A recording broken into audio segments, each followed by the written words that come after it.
충주의 추억. 오늘은 2025년 5월 20일 화요일입니다. 오늘은 충주로 외근이 있어 회사를 들렀다가 고속터미널로 향하였습니다. 터미널에서 표를 끊으려는데 지갑을 집에서 안 가져온 것이었습니다. 핸드폰으로 어떻게 해서 티머니로 표를 끊고 충주로 향하였습니다. 저녁까지 일을 마치고 업체분이 충주 터미널까지 바래다 주었습니다. 그래서 서울로 향하는 버스를 끊으려는데 아무래도 안 되는 것이었습니다. 그래서 티머니 어플을 이용해 택시를 타고 기차역으로 갔습니다. 기차역에서도 표가 안 끊기기는 마찬가지였습니다. 안 되겠다 싶어 현금을 구하러 다녔습니다. 기차역 안에 있는 편의점 한 곳에 가서 계좌이체로 돈을 보낼 테니 현금으로 돌려줄 수 있는지 여쭈어보았습니다. 매몰차게 안 된다는 것이었습니다. 그래서 기차역을 나가 길 건너에 있는 모텔에 들어가 동일하게 문의하였더니 역시 안 된다고 하셨습니다. 대신 편의점에 가면 카카오뱅크나 토스뱅크가 된다고 하셨습니다. 그래서 다른 편의점으로 가서 CTM기에서 확인을 해봤더니 실물카드가 없으면 안 되는 것이었습니다. 그때 사수에게 전화가 왔습니다. 자초지종을 설명하고 어떻게 해야 할지 물었더니 다시 편의점에서 설명하고 현금을 구해보라는 것이었습니다. 편의점 점원에게 상황을 설명하자 그 점원도 제가 통화하는 걸 들었는지 이렇게 말했습니다. 계좌이체는 절대 안 되지만 특별히 이번 한 번만 현금으로 돌려주겠다는 것이었습니다. 그래서 평소에는 왜 계좌이체가 안 되는지를 물었더니 이 뒤편에 도박장이 있는데 돈을 잃은 사람들이 와서 그런 요구를 자주 하기 때문이라고 했습니다. 저의 경우는 도박 때문이 아닌 것 같아 도와주는 거라고 말했습니다. 찾아보니 불법 도박 중독자에 의해 편의점이나 모텔 등에서 시비가 붙는 경우가 많아 원칙적으로 계좌이체가 안 된다고 합니다. 서울로 올라오는데 애를 먹고 지금은 서울로 가는 길입니다. 첫 번째로 방문한 충주의 기억은 지갑을 두고 와서 혼쭐이 난 곳으로 기억에 남겠네요. 그래도 친절한 점원 덕분으로 무사히 서울로 가고 있습니다. 저도 위기에 처한 사람을 외면하지 않는 아름다움을 가져야겠습니다. 끝까지 들어주셔서 감사합니다. 온유드림. 사랑의 관계 vs 생명. 오늘은 2025년 5월 30일 금요일입니다. 저는 매일 아침 말씀을 가지고 묵상합니다. 물론 지각하지 않기 위해 마을버스까지 달리고 사랑하는 사람에게 문자도 보내고 마을버스와 지하철 안에서 말씀을 묵상합니다. 오늘은 시편 63편 말씀을 묵상했습니다. 다윗은 하나님의 사랑, 즉 하나님과의 바른 관계가 자신의 생명보다 낫다고 고백합니다. 저도 곰곰이 생각해 보았습니다. 이혼했을 때 저는 죽고 싶었습니다. 사랑의 관계가 끊어졌기에 삶의 의미가 없다고 느꼈기 때문입니다. 사랑의 관계가 빠진 생명에는 무슨 의미가 있을까요? 사랑의 관계는 죽음을 넘어 영원히 존재하지만 생명은 참으로 유한합니다.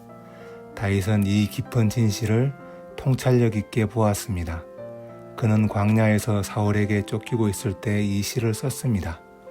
당장 먹을 것, 입을 것, 누울 자리, 돈이 필요한 상황이었지만 이 모든 것보다 하나님과 사랑의 관계를 우선시했습니다. 물론 돈도 필요하고 먹을 물도 중요합니다. 이것들은 우리가 살아가기 위한 도구입니다. 하지만 사랑의 관계가 빠진 삶은 과연 의미가 있을까요? 하나님과 이웃과 사랑의 관계를 맺고 있다면 우리는 이미 모든 것을 가진 것입니다. 저도 다시 눈을 들어 삶을 새롭게 바라보며 힘차게 살아가야겠다는 다짐을 합니다. 부족한 글을 끝까지 읽어주셔서 감사합니다. 온유드림. 어린이날 이야기 비트 꽃게찜. 오늘은 2025년 5월 5일 월요일 어린이날입니다. 막내 아들의 갑작스러운 강화도 여행 요청으로 토요일 저녁 차량과 성모도에 있는 펜션을 미리 예약하였습니다. 월요일 오전 7시에 기상하여 얼른 밥을 챙겨 먹고 구로에 있는 렌트카를 찾으러 갔습니다. 이번에는 전기차를 렌트했는데 방전의 염려는 있었으나 한번 도전해 보기로 하였습니다. 차를 렌트한 후 아이와 애들 엄마를 태우러 약속한 장소를 찾아갔습니다. 드디어 픽업을 마치고 성모도로 향해 출발하였습니다. 그런데 또 웬걸 길을 잘못 들어섰습니다. 오른쪽에 난지도 공원이 보였습니다. 애들 엄마가 난지도 공원에 가보고 싶다고 합니다. 그래서 저희는 난지도 공원을 둘러보게 되었습니다. 날씨가 쌀쌀해 커피숍에 들어가 커피와 음료, 빵을 먹으며 이야기를 나누었습니다.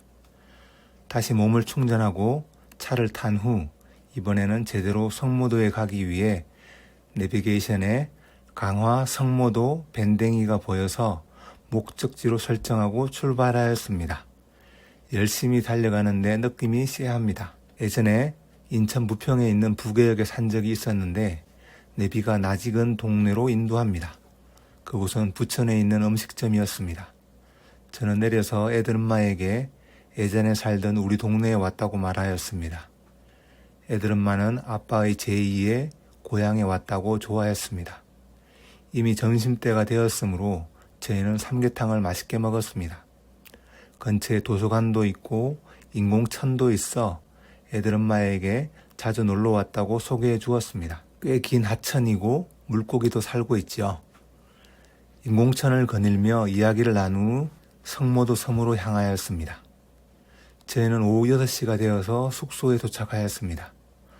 도착 전에 어시장에 들러 회를 사고 편의점에서 아침에 먹을 식사거리를 사서 펜션으로 향하였습니다. 오고 가면서 우리가 왜 헤어지게 되었는지, 그리고 이제는 우리가 어떻게 변해서 다시 만나게 되었는지 깊이 있게 이야기를 하였습니다. 저는 아빠가 되는데, 그리고 남편이 되는데 왜 이렇게 오랜 시간이 걸리는지 모르겠다고 말하였습니다. 오늘은 2025년 5월 6일 화요일 아침입니다. 아침밥을 간단히 먹고 성모도가 보이는 바다를 구경 갔습니다. 또 벤치에 앉아서 못다한 이야기를 나누었습니다. 점심은 게장을 먹고 아이들이 좋아하는 꽃게를 사러 가기로 했습니다. 강화도에서 꽃게를 사지 않고 제가 혼자 살았던 부평에 있는 시장으로 와서 꽃게를 샀습니다. 꽃게를 파시는 분께서 좋은 꽃게를 고르는 법을 알려주셨습니다. 물에 들은 꽃게는 물을 머금어서 무게가 많이 나가 보인다. 그래서 물에 들어있지 않고 살아있는 것을 고른다. 그리고 무게를 들어봐서 가벼운 것은 사지 않는다. 왜냐하면 살이 비었다는 뜻이라고 합니다. 그리고 배딱지를 눌렀을 때 단단해야 합니다. 배가 푹 들어가면 살이 적거나 오래된 것일 수 있다고 합니다. 아이들 것도 사고 제 것도 나누어 담고 발에다 주고 저는 집으로 돌아왔습니다. 저는 꽃게 4마리를 샀는데 찜통에 쪄서 맛있게 먹었습니다. 살이 토실토실해서 참 맛있었습니다. 부족한 글을 끝까지 읽어주셔서 감사합니다. 온유드림. 가지치기 이야기. 오늘은 2025년 5월 22일 목요일입니다. 저는 퇴근할 때 지하철이나 버스에서 가능하면 책을 읽으려고 합니다. 지금은 몰입이라는 책을 읽고 있는데 두꺼워서 아직 다 읽지 못해 다음 책을 못 읽고 있습니다.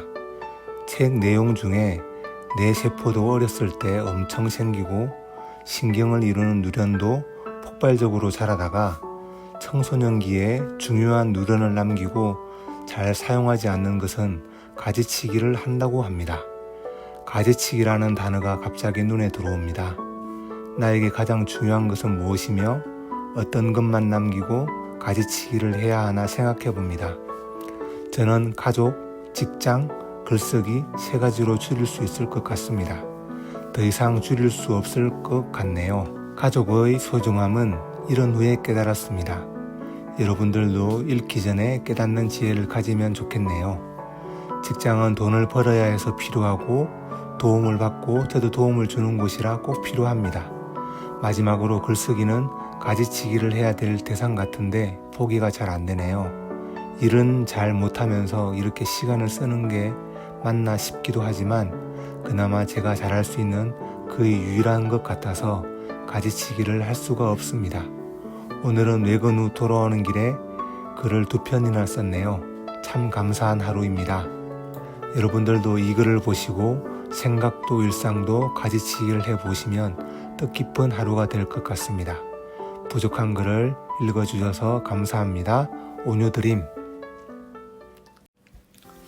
하루살이 인생. 오늘은 2025년 5월 22일 목요일입니다. 오늘은 청주에 외근을 왔습니다. 어찌어찌 해서 문제가 해결되었습니다. 다른 한 분이 도와주셔서 잘 마무리되었습니다. 저는 매번 이런 식입니다. 제 능력으로는 안 되는 일인데 누군가 도와주어서 어찌어찌 해결이 됩니다. 해결해야 될 내일 일을 생각하면 가슴이 답답해옴을 느낍니다. 그래서 하루만 생각할 수밖에 없습니다. 내일은 또 많은 문제가 쌓여있고 제 능력으로는 감당이 안 되기 때문입니다. 그래서 저는 하루살이 인생입니다. 사람들이 저보고 무책임하다고 할 수 있습니다. 저도 미래를 위해 돈도 저축하고 이런저런 계획을 세웁니다.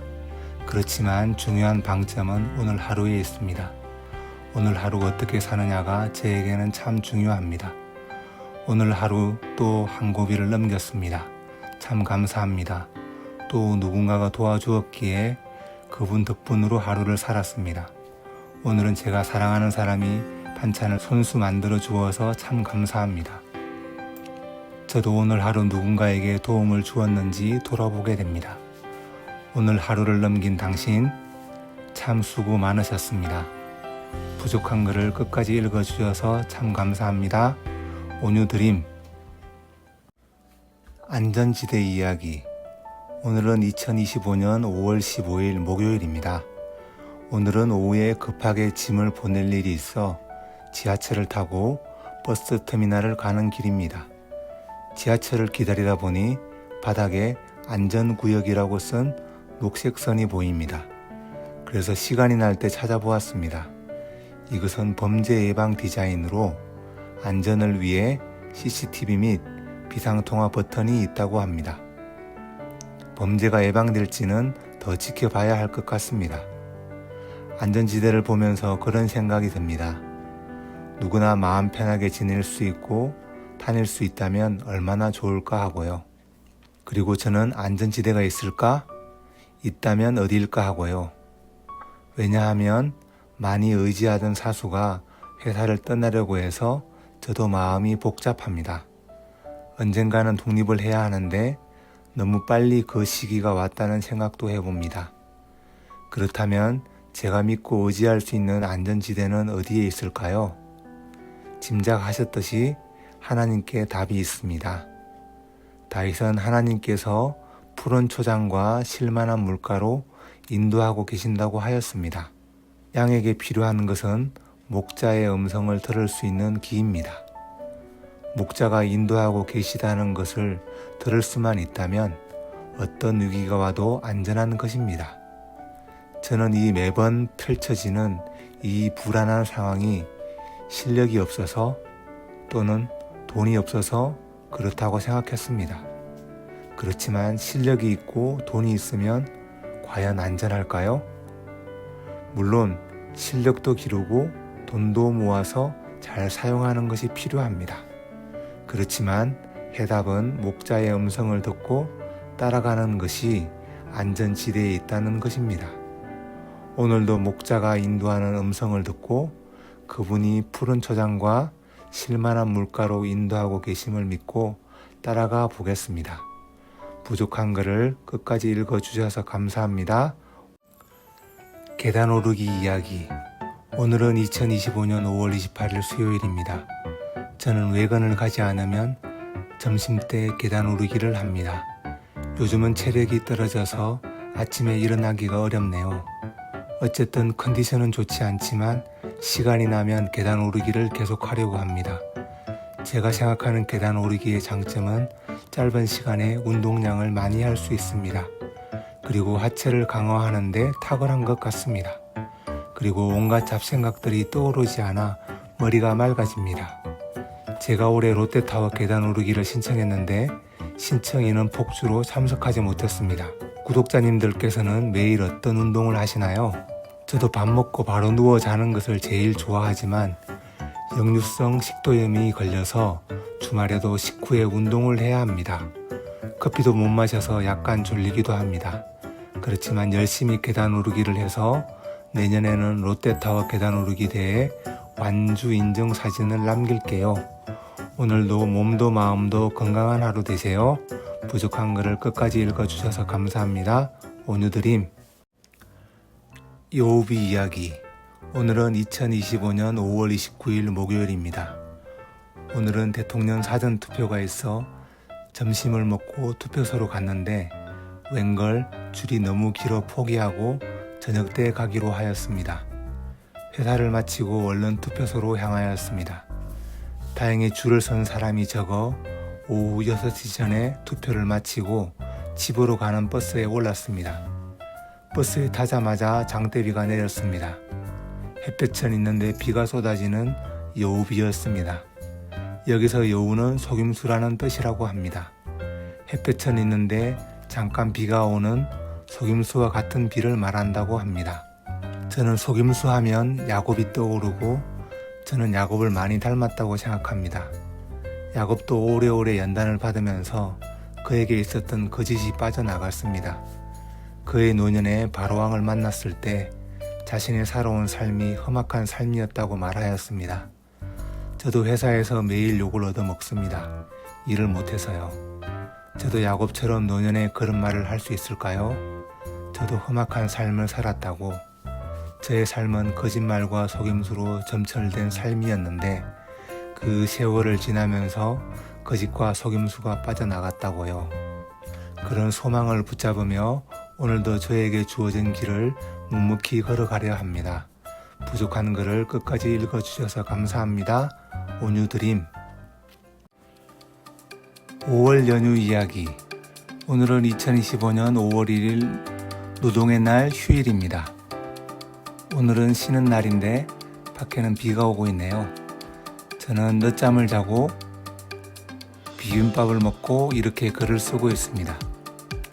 이번 연휴에 누님들이 기차 여행을 가자고 하셨지만 5월 5일 어린이날이 껴있어서 저는 같이 못 가게 되었습니다.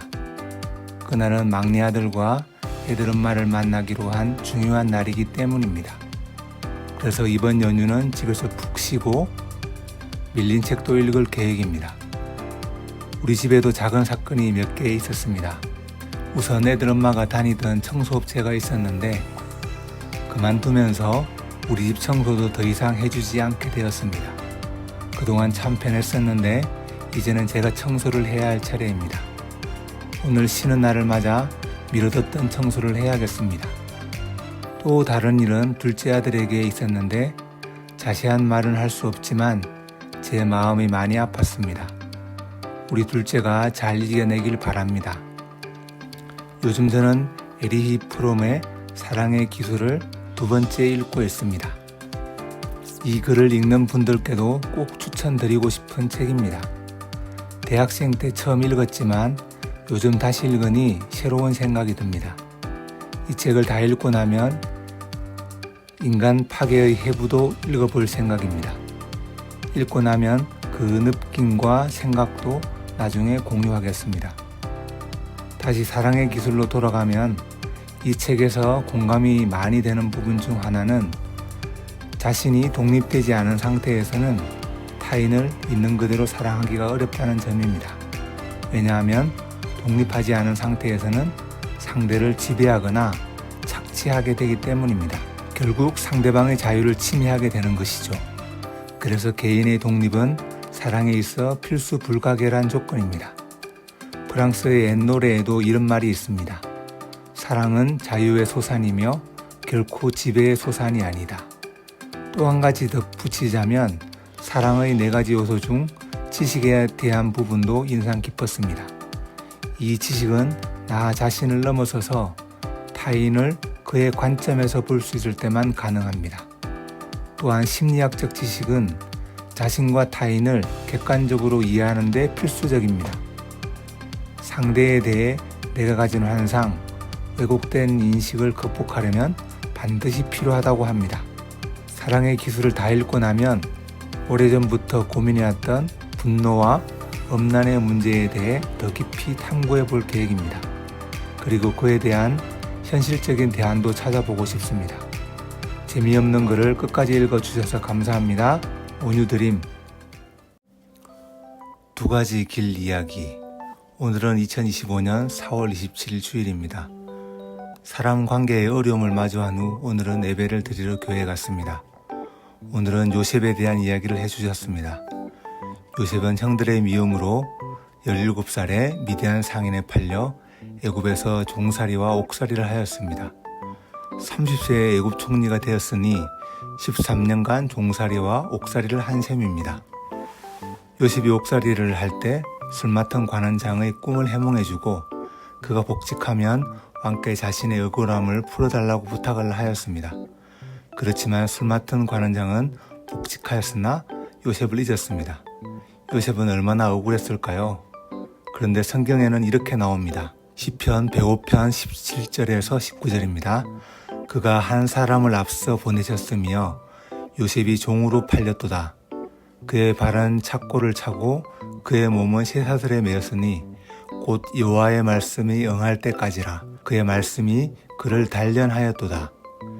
요셉의 생각은 술 맡은 관원장께 신원하여 그가 석방시켜주리라 기대하였지만 하나님의 때는 아직 아니라고 말씀하셨습니다. 그는 더 단련을 받아야 했습니다. 그로부터 2년 후 왕의 꿈을 해석하며 애굽의 위기를 해결할 적격자로 판명되어 애굽의 총리가 되었습니다. 그는 자기를 판 형들을 만났을 때 왜 하나님께서 자신을 애굽으로 보냈는지 이렇게 말하였습니다. 창세기 45장 7절에서 8절. 하나님이 큰 구원으로 당신들의 생명을 보존하고 당신들의 후손을 세상에 두시려고 나를 당신들보다 먼저 보내셨나니 그런즉 나를 이리로 보내는 이는 당신들이 아니요 하나님이시라. 하나님이 나를 바로에게 아버지로 삼으시고 그 온 집의 주로 삼으시며 애굽 온 땅의 통치자로 삼으셨나이다. 요셉은 하루라도 빨리 누명을 벗고 아버지가 계신 고향으로 돌아가고 싶은 것이 꿈이었습니다. 그러나 하나님은 앞으로 올 7년 대기근에 애굽 사람들뿐만 아니라 이스라엘을 구원할 자로 요셉을 준비시키고 계셨던 것입니다. 이사야 55장 8절에서 9절. 이는 내 생각이 너의 생각과 다르며 내 길은 너의 길과 다름이니라. 여호와의 말씀이니라. 이는 하늘이 땅보다 높음같이 내 길은 너의 길보다 높으며 내 생각은 너의 생각보다 높으니라. 길에는 두 가지가 있습니다. 내가 생각하는 길이 있고 하나님께서 생각하시는 길이 있습니다. 저도 요셉처럼 가족이 행복하게 알콩달콩 사는 게 꿈이었습니다. 직장에서도 무탈하며 행복하게 지내는 것이 꿈이었습니다. 그렇지만 하나님의 생각하시는 길은 제가 생각하는 길과 다른가 봅니다. 가족과 행복하게 지내고 무탈하게 지내는 것도 참 좋습니다. 그렇지만 세상은 죄로 인해 신음하고 있습니다. 하나님께서는 저에게 어떤 계획을 가지고 계실까요? 저는 잘 모릅니다. 그렇지만 분명한 것은 내가 생각한 길보다 높다는 것은 분명합니다. 한 걸음 한 걸음 기대하며 주님의 인도를 따라가 보아야겠습니다. 한 주간도 주님의 통로로 이웃들을 섬기기로 다짐해 봅니다. 부족한 글을 끝까지 들어주셔서 감사합니다. 온유드림. 불안에 관하여. 오늘은 2025년 5월 19일 월요일입니다. 퇴직 이야기는 팀장님과 면담을 통해 정리가 되었는데 계속 더 다니기로 하였습니다. 매번 이런 마음의 풍랑이 저를 바다의 밑바닥까지 내려가게 합니다. 사수의 퇴사하겠다는 한마디의 말이 저에게는 쓰나미가 되어 모든 감정을 소진하게 된 것입니다. 그렇다면 이러한 불안의 원인은 무엇이며 어떻게 해결해야 할까요? 불안의 원인은 내가 나를 지켜야 한다는 깊은 전제가 깔린 피할 수 없는 감정이라고 합니다. 저는 어렸을 때에 부모님이 늘 다투시는 것을 보고 자랐습니다. 싸움 없는 가정은 없겠지만 그래도 어린 저에게는 강도가 꽤 컸다고 생각이 들며 부모는 믿을 수 없고 저를 제가 지켜야 한다는 생각이 들었던 것 같습니다. 청소년기에도 성인이 되어서도 이 불안은 꼬리표처럼 저를 따라다녔습니다. 어느덧 50이 넘었는데도 이 감정을 정리를 못하고 있었네요. 불안한 마음이 들 때마다 또 내가 나를 지키려 하고 있구나 알아차려야겠습니다. 그리고 주님께 가지고 가야겠습니다. 주님, 오늘 또 제가 저를 지키려 했습니다. 저는 저를 지킬 수 없는 연약한 자입니다. 주님께서 저를 지켜주시고 저를 인도해 주세요. 주님을 의지하는 마음이 약해질 때마다 저를 붙들어 주십시오. 예수님 이름으로 기도드립니다. 오늘도 부족한 글을 끝까지 읽어주셔서 감사합니다. 온유드림. 자기 부인 이야기. 오늘은 2025년 5월 18일 주일입니다. 요즘 설교에서 늘 자기 부인과 말씀에 대한 순종이라는 메시지로 마무리를 하십니다. 그래서 자기 부인이라는 게 뭔가 찾아보았는데 먼저는 삶의 주인이 나에게서 하나님으로 바꾸는 것이라고 합니다. 두 번째로는 자기중심적인 삶에서 하나님 중심, 이웃 중심으로 바꾸는 것이라고 합니다. 셋째로 자신의 뜻과 욕망 대신 하나님의 뜻에 순종하는 삶을 의미한다고 합니다. 마지막으로 자기 부인은 고통스럽지만 이를 통해 진정한 자유와 부활의 생명을 누리게 된다고 합니다. 요즘은 저를 객관적으로 보려고 애를 쓰고 있는데 그와 같은 맥락이 자기 부인이라는 생각이 듭니다. 오늘은 사직서를 쓰고 또 내일부터 5일간 휴가계도 쓰려고 회사에 나왔습니다. 계속 생각해 봅니다. 객관적으로 볼 때 제가 나가는 것이 옳은 것인지, 이것이 하나님이 기뻐하시고 이웃을 섬기는 것인지 계속 묻게 됩니다. 회사 입장에서 볼 때 저보다 유능한 사람이 와서 제가 못하고 있는 부분을 메꿔주는 것이 맞다고 생각이 듭니다. 그렇다면 나가는 시점이 지금이 맞는가? 이 부분은 잘 모르겠고 사람이 제때 뽑히는 것이 가장 중요한 것 같습니다. 팀장님과 계속 이야기를 나누어야겠습니다. 퇴직을 생각지도 못했는데 이렇게 나가야 한다는 생각에 착잡한 마음이 드네요. 어쨌든 나가기 전까지 제 생각이 잘못된 부분은 없는지 계속 점검해야겠습니다. 퇴사하는 과정은 고통스럽지만 회사도 더 일 잘하는 사람을 뽑아서 회사에 도움이 되었으면 좋겠고 저도 저에게 알맞은 직장을 구했으면 좋겠습니다. 부족한 글을 끝까지 읽어주셔서 감사합니다. 온유드림. 역류성 식도염, 비트, 자이리톨검. 오늘은 2025년 5월 11일 주일입니다. 목이 아픈 지 한 달이 되어 갑니다. 지난주에 이비인후과에 갔더니 역류성 식도염이라고 했습니다. 의사 선생님께서 카페인을 먹지 말라고 해서 커피를 마시고 있다고 했더니 커피가 역류성 식도염에 특히나 안 좋다고 하십니다. 커피를 안 마시면 멍하고 졸립니다. 커피가 삶에 참 좋은 활력소인데 어쩔 수 없이 며칠째 커피를 안 마시고 있습니다. 낮에 졸리는 것을 극복할 대안을 찾아봅니다. 그래서 찾은 것이 자이리톨검입니다. 식사 시간과 자는 시간을 빼고는 껌을 씹고 있습니다. 어제는 아침밥을 먹고 얼른 집을 나섭니다. 왜냐하면 저는 집에 있으면 들어 누워서 잠을 자기 때문입니다. 그래서 영등포에 있는 교보문고로 향합니다. 지금은 몰입이라는 책을 읽고 있는데 다 읽고 나면 또 읽을 책을 사기 위함입니다. 지난번에도 잠깐 언급했듯이 가장 시급한 분노의 문제를 풀기 위해서 분노에 관한 책을 몇 권 골랐습니다. 서점에 앉을 자리가 비어서 그곳에 자리를 잡고 몰입이라는 책을 읽습니다. 막내 아들이 공부에 어려움을 겪는데 며칠 동안 몰입 아카데미에 다녀오면 도움이 많이 될 것 같습니다. 애들 엄마에게 다시 한번 이야기해 봐야겠습니다. 책을 읽는데 껌을 씹고 있는데도 졸려서 엎드려 잠을 잤습니다. 몰입에서는 무언가를 골똘히 생각하다가 자는 선잠을 중요하게 생각합니다. 자고 나면 좋은 아이디어가 많이 나온다고 합니다. 저도 생각의 전환이 필요해 보입니다. 제가 고민하는 주제를 골똘히 생각해보고 졸릴 때 엎드려 자야겠다는 생각이었습니다. 잠에 대해 걱정스러운 마음이 있었는데 이제는 주말이면 도서관에서나 책을 읽다가 졸리면 엎드려 자야겠습니다. 그리고 회사에서도 점심시간에 자고 밤에 자는 시간도 더 확보해야겠습니다. 커피를 못 마셔서 아쉬움은 있지만 자일리톨 껌으로 대신하고 그냥 자연스러운 몸의 밸런스에 저를 맞춰야겠습니다. 하나가 막히면 또 다른 길이 열림에 감사하며 자연스레 살아가는 삶의 지혜를 배웁니다. 부족한 글을 끝까지 읽어주셔서 감사합니다. 온유드림